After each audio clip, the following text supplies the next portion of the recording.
बिस्मिल्लाहिर्रहमानिर्रहीम अस्सलामुअलैकुम वरहमतुल्लाहि वबरकातुहू। उम्मीद है दोस्तों सब खैर व हाफिज़ से होंगे। आज का हमारा CS301 data structures and algorithm का लेक्चर नंबर 35 है, जिसमें हम डिफरेंट कंसेप्ट्स को सीखेंगे। इससे पहले भी मैं आपको 2-3 लेक्चर्स में ये बात बता चुका हूँ।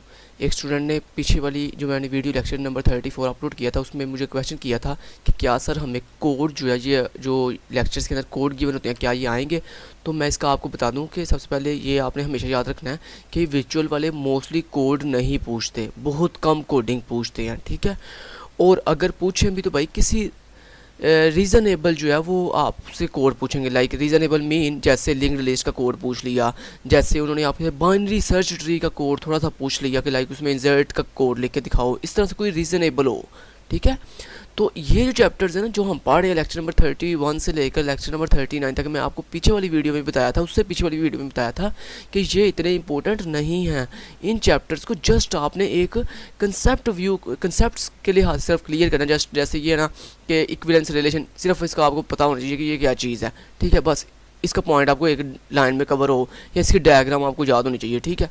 बाकी उसके बाद जो मेन इंपॉर्टेंट टॉपिक्स थे वो हम ऑलरेडी लेक्चर नंबर 25 से लेकर लेक्चर नंबर 30 में कवर कर चुके हैं। और अब जो आपके नेक्स्ट इंपॉर्टेंट लेक्चर्स आने हैं वो आने हैं लेक्चर नंबर 41 से लेकर लेक्चर नंबर 45 तक, जिनको हमने बहुत अच्छे से इंशाल्लाह कवर करेंगे। और CS301 में मोस्टली आपके लॉन्ग क्वेश्चन में आपको ड्राई रन आएंगे, आपको डायग्राम्स आएंगी, इस तरह के यार क्वेश्चन आएंगे। आपको कोडिंग के रिलेटेड मोस्टली क्वेश्चन नहीं किया जाता, ठीक है। और अगर आया भी तो कोई रीज़नेबल होगा, ठीक है। तो ये माइंड से निकाल दें कि आपको कोडिंग आएगी, कोडिंग नहीं आने वाली। कोडिंग आई भी तो किसी एक क्वेश्चन में आएगी, अदरवाइज बाकी सारे क्वेश्चन में आपको ड्राई रन, डायग्राम्स, कंसेप्ट्स, ये चीज़ें आएंगी, ठीक है। तो जो चैप्टर हमने पहले कवर 23 से 30 तक कवर किए थे, उनको आपने अच्छे से कवर करना है। और जो हम इंशाल्लाह बाद में 41 से 45 तक कवर करेंगे, उनको अच्छे से कवर करना है। ये जो बीच वाले 10 चैप्टर है ना 31 से 40 तक, इनको सिर्फ जस्ट पॉइंट ऑफ व्यू के लिहाज से सिर्फ कवर कर लें कि आपको जस्ट इनके पॉइंट्स कवर होने चाहिए। डेफिनेशंस हो गई या जो मेन छोटी छोटी हेडिंग्स हैं वो आपको सिर्फ याद होनी चाहिए। तो फटाफट से लेक्चर नंबर 35 को कवर कर लेते हैं दोस्तों। इसमें सबसे पहली चीज़ है जी डायनामिक इक्विवेलेंस प्रॉब्लम। अब डायनामिक इक्विवेलेंस प्रॉब्लम क्या है जी? इक्विवेलेंस रिलेशन का अगर आपको पता हो तो हमने पीछे वाली ये वीडियो के अंदर भी डायनामिक इक्विवेलेंस प्रॉब्लम को कवर किया था कि इसमें क्या होता है। इक्विवेलेंस रिलेशन हमारे पास ये होता है कि जिसमें जनाब हमारे पास जो सेट्स गिवन है, वो सेट जो है वो ट्रांजिटिव भी हो, वो रिफ्लेक्सिव भी हो, वो सिमेट्रिक भी हो।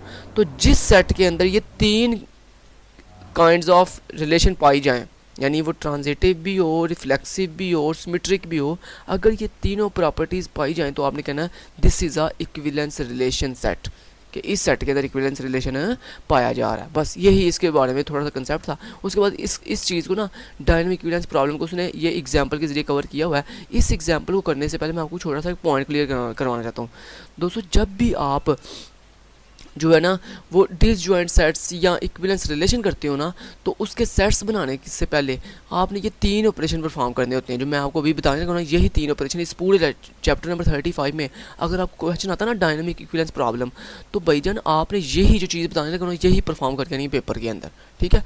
चलें जी, पहली चीज़ है जी मेक सेट। अब मेक सेट कैसे करते हैं, उसके लिए आपको सेट पहले से दिया जाता है, पेपर में आपको सेट दिया जाएगा, ठीक है जी।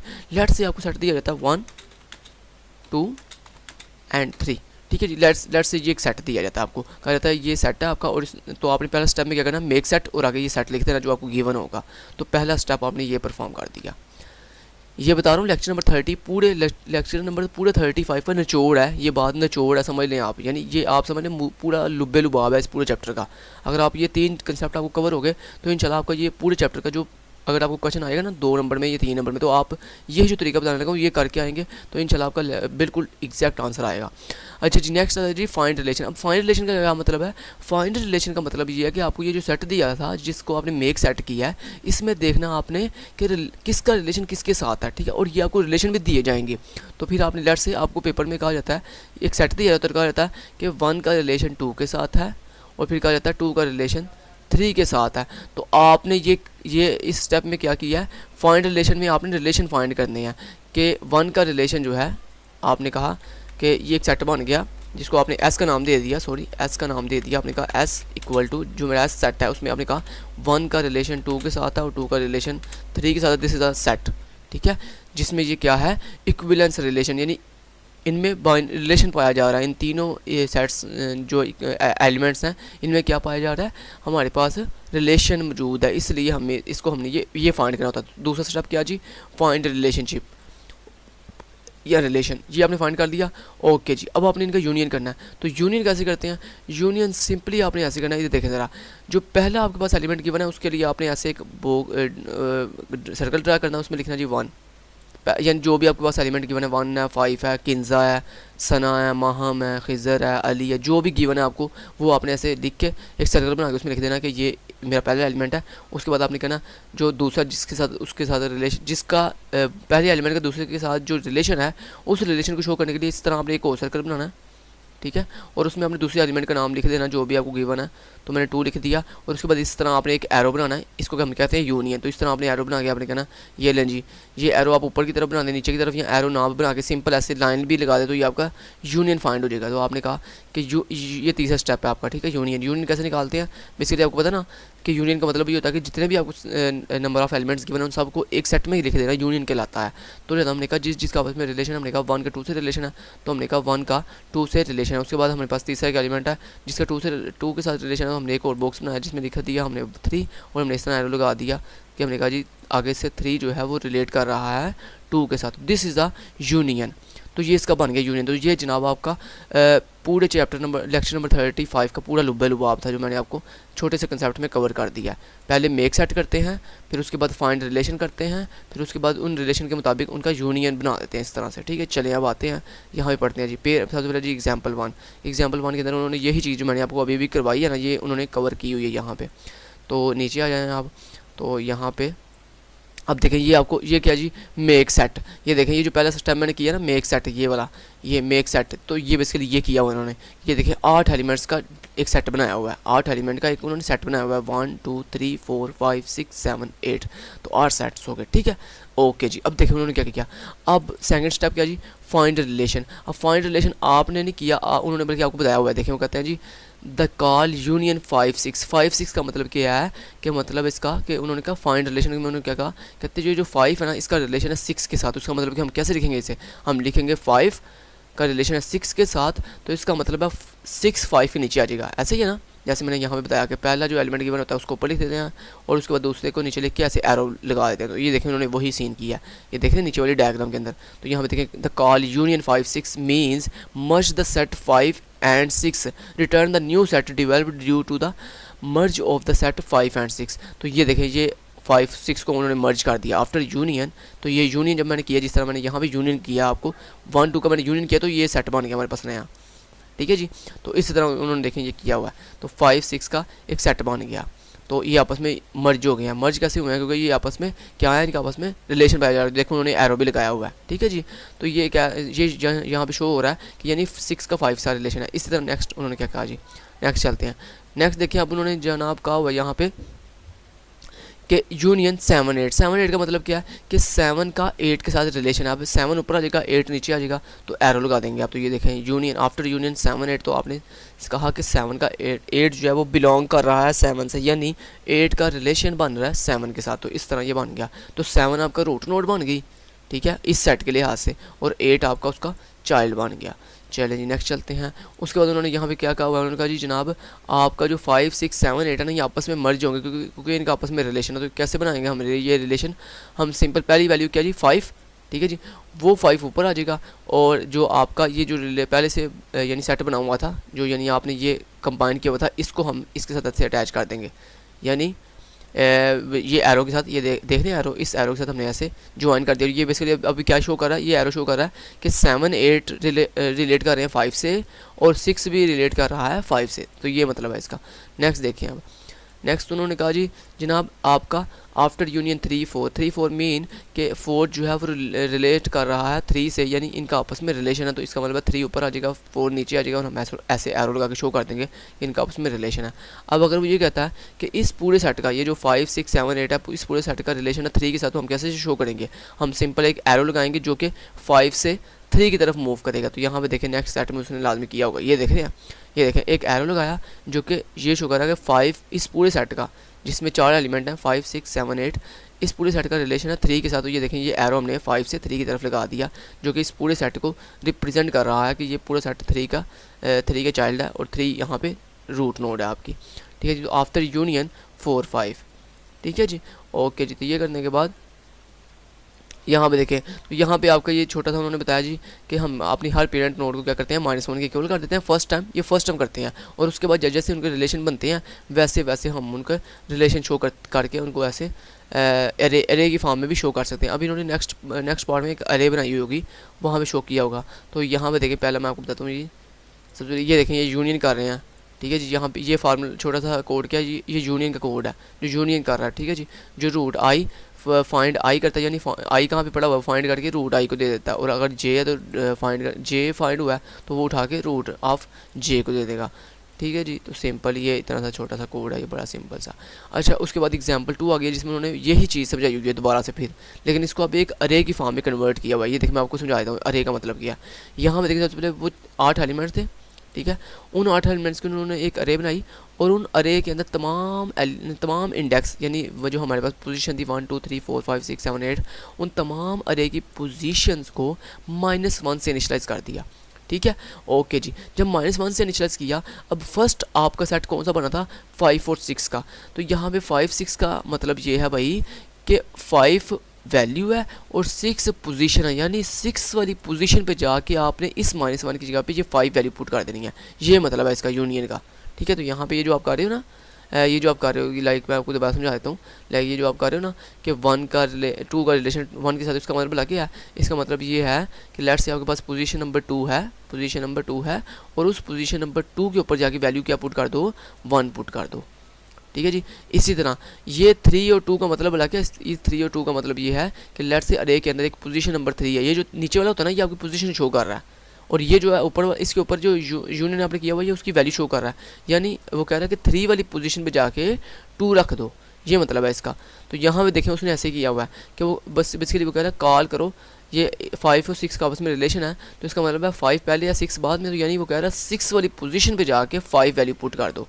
तो यही मतलब है इसका यूनियन का। तो ये देखिए, नीचे जाकर मैं आपको दिखाता हूँ, ये देखें 6 वाली, जब इसका आपस में हमने रिलेशन बनाया तो 6 वाली पोजीशन में जाके उसने 5 पुट कर दिया, जो कि रूट नोड बन गई है, 6 की रूट नोड बन गई है। ठीक है जी। तो यही बाकी सबके साथ भी उसने किया हुआ है। यहाँ पे देखें, उसने जब 7 का 8 के साथ रिलेशन कायम किया, तो इसका मतलब क्या है कि 7 वैल्यू है, 8 पोजीशन है, यानी 8 वाली पोजीशन पे जाके 7 पुट कर दो। ठीक है जी। चलें जी, बढ़िया हो गया। चलें, बाकी भी ऐसे ही सारा। अब यहाँ पे इसका क्या मतलब है, इसका मतलब ये है कि 7 पोजीशन है, 5 उसकी वैल्यू है, तो 7th पोजीशन पे जाके 5 पुट कर दो। तो ये इसका मतलब था। ठीक है जी। तो देखिए, बहुत इतना कोई मुश्किल कंसेप्ट नहीं है, छोटा सा अगर ये डायग्राम ही सिर्फ आपने करनी है, और तो कुछ भी नहीं आपने करना। ठीक है जी। तो उसके बाद नेक्स्ट आ जाता है जी 3 का 4 के साथ रिलेशन है। इसका मतलब क्या है कि 4 वाली पोजीशन में जाके 3 रख दो। तो ये देखो, 4 वाली पोजीशन में जाके मैंने 3 रख दिया। ठीक है जी। उसके बाद नेक्स्ट चलते हैं जी। नेक्स्ट यहाँ पे इसका मतलब क्या है कि 3 रिलेट अब कर रहा है, 5 रिलेट कर रहा है 3 के साथ। इसका मतलब क्या है कि 5 पोजीशन है, 3 वैल्यू है, यानी 5 वाली पोजीशन में जाके 3 रख दो। ठीक है जी। तो ये देखें, 5 वाली पोजीशन में जाके मैंने 3 रख दिया। ठीक है जी। ये करने के बाद नेक्स्ट चलते हैं। उसके बाद फाइंड ऑपरेशन। अब ये फाइंड ऑपरेशन क्या करने लगा, ये बेसिकली फाइंड करने लगा है कि जनाब आपका रिलेशन, आपकी रूट नोड कौन सी है। अब रूट नोड कैसे फाइंड करते हैं दोस्तों, अरे के अंदर रूट नोड फाइंड करने के लिए सबसे लास्ट से आपने स्टार्ट करना है। जो भी आपके पास सबसे, अब ये ज़रा गौर से बात सुनिएगा जो मैं करने लगा हूँ, आपको बताने लगा हूँ। हमने यहाँ पे अब ये जो हमने रिलेशन बना ली है ना, इन रिलेशन को बनाने के बाद, यानी जो हमने वैल्यू पुट की है, इन रिलेशन को बनाने के बाद हमने अब रूट नोड फाइंड करनी है। अब रूट नोड कैसे फाइंड करेंगे, तो रूट नोड दोस्तों फाइंड करने के लिए सिंपली कहाँ से स्टार्ट करते हैं, जो भी सबसे लास्ट वाला एलिमेंट होता है वहाँ से। तो यहाँ पे 8 सबसे लास्ट है, तो हमने क्या करना है, 8 वाली पोजीशन पे जाके देखना क्या वैल्यू पड़ी हुई है। तो ज़रा रूल सुन लें, इसका रूल क्या था। वो कहता है जिस पोजीशन पे आपने गए हो ना, जिस पोजीशन पे आप गए हो, अगर उस पोजीशन पे जो वैल्यू पड़ी हुई है, अगर वो वैल्यू 0 से बड़ी है, तो फिर कहता है आपने उससे आगे पोजीशन पे मूव कर देना है, यानी उस पोजीशन पे मूव कर जाए जो सी वैल्यू वहाँ पे पड़ी हुई है, आपको मिल रही है। लेकिन अगर जिस पोजीशन पे आप गए हो, उस पोजीशन पे जो वैल्यू पड़ी हुई है, अगर वो वैल्यू 0 से छोटी है, तो कहता है आपने वहाँ पे रुक जाना है, आपने वहाँ पे स्टॉप कर देना है, और जहाँ पे आपने स्टॉप किया ना, कहता है वही आपकी रूट नोड होगी। ठीक है जी। दोबारा बता देता हूँ, कहता है सबसे पहले आपने सबसे लास्ट से स्टार्ट करना है, पहला पॉइंट। दूसरा पॉइंट कहता है जिस पोजीशन पे आप गए हो ना उस पोजीशन की आपने वैल्यू चेक करनी है कि उस पोजीशन की वैल्यू 0 से बड़ी है या 0 से छोटी है। कहता है अगर तो 0 से बड़ी है तो कहता फिर आपने उसी पोजीशन पे मूव कर देना जोन सी वैल्यू आपको मिली है वहाँ पे, ठीक है। लाइक से 7 मिला ना तो आपने कहता पोजीशन नंबर 7 पे आ जाना है, ठीक है जी। लेकिन कहता अगर आपको वैल्यू 0 से छोटी मिली है, 0 से लेस मिली है, तो फिर कहता आपने वहाँ पे स्टॉप कर देना और जिस पोजीशन पे आप खड़े हो वही आपकी रूट नोड है।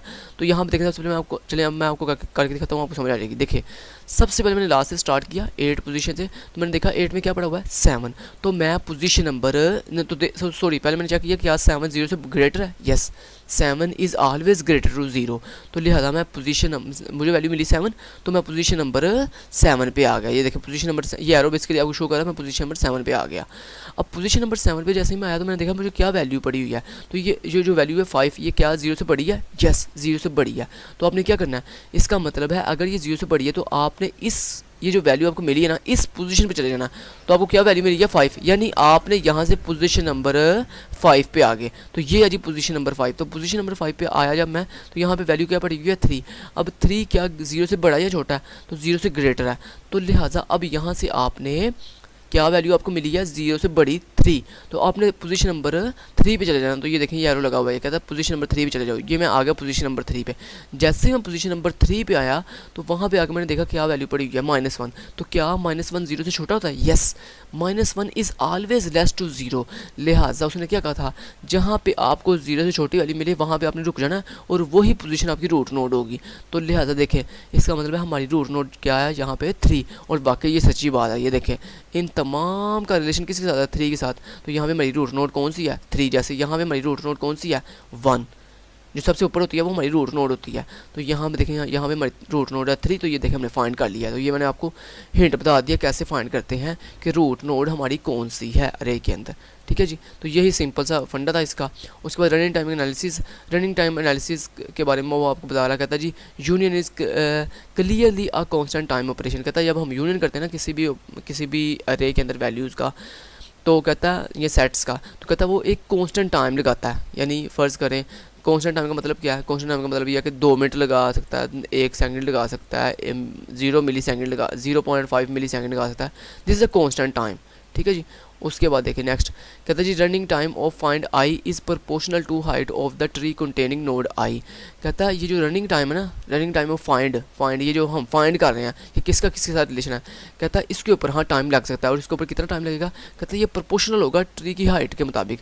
यानी जितनी हमारी ट्री की हाइट होगी ना, सॉरी कहता है जैसे जैसे हमारी ट्री की हाइट बढ़ती जाएगी ना, वैसे वैसे कहता है हमारी ये फाइंड रिलेशन करने की जो टाइमिंग है ना ये भी बढ़ती जाएगी, ठीक है। और कहते हैं जैसे जैसे हमारी ट्री की हाइट कम होती जाएगी वैसे वैसे कहता है हमारी जो फाइंड एलिमेंट का रिलेशन फाइंड करने वाली रनिंग टाइम है ना वो भी कम होता जाएगा, ठीक है। यानी प्रोपोर्शनल का मतलब ये होता है।